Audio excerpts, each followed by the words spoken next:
Peggy 16.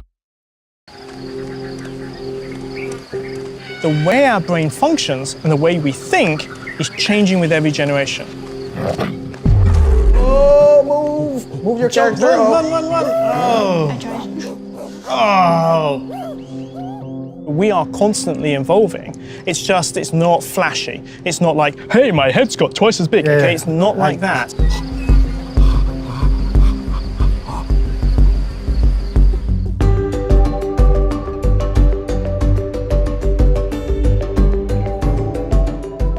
You have a really interesting background because you studied the evolution of man on this planet, but you also studied climate. I started off doing physical geography at university, went on to do marine geology, and started off looking at past climates. This is what I want to see, because it's like, that's a clan. And then I got a family. And a dear friend of mine said to me, did I want to work in Africa? Shorter periods of time, I was only going to be on field work for 2 weeks at a time. And then we started our whole African project about 20 years ago. So who are you, Abby? I'm the daughter of Mark, my husband.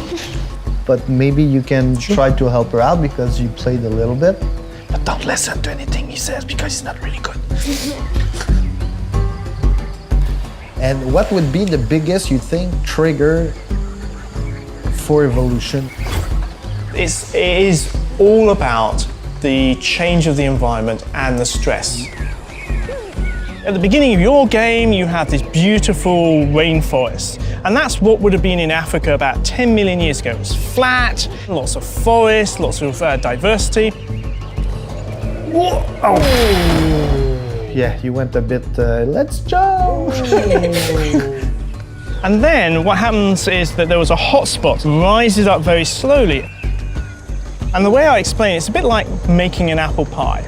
So the apple sauce, that's the magma. You then put the beautiful sort of crust over the top.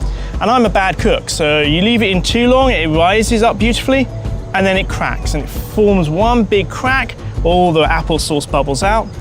That's actually the African Rift Valley. So the whole of the Rift Valley fills up with water, and then they disappear. And it's that stress of suddenly having a wet environment, so like this, and then suddenly it's all been taken away.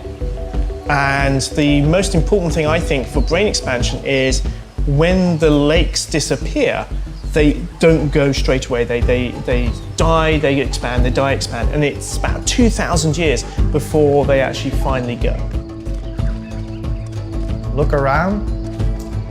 Oh, that's your dead mother. The most important thing about being human is our brain is incredibly flexible. I go in the brain and I can upgrade my character there. This is everything that I've done prior to that moment. Right. And so before you change generation, the more babies, the more knowledge you can actually lock through a generation and pass it on. Yeah. Oh, that is so clever.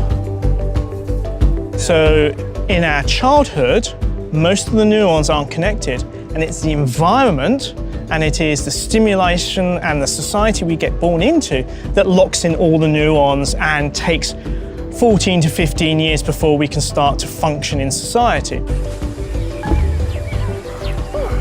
Now you have to let go at the right time. Oh, now you're bonding with that character. Let go. Yeah. Now the interesting thing is because progress is going so quickly, our children are already in a completely different world and environment to us. It's almost like each generation is a completely different species. I mean, this is my excuse for not understanding my children. They're just a different species. They're a bunch of teenagers, I don't understand them.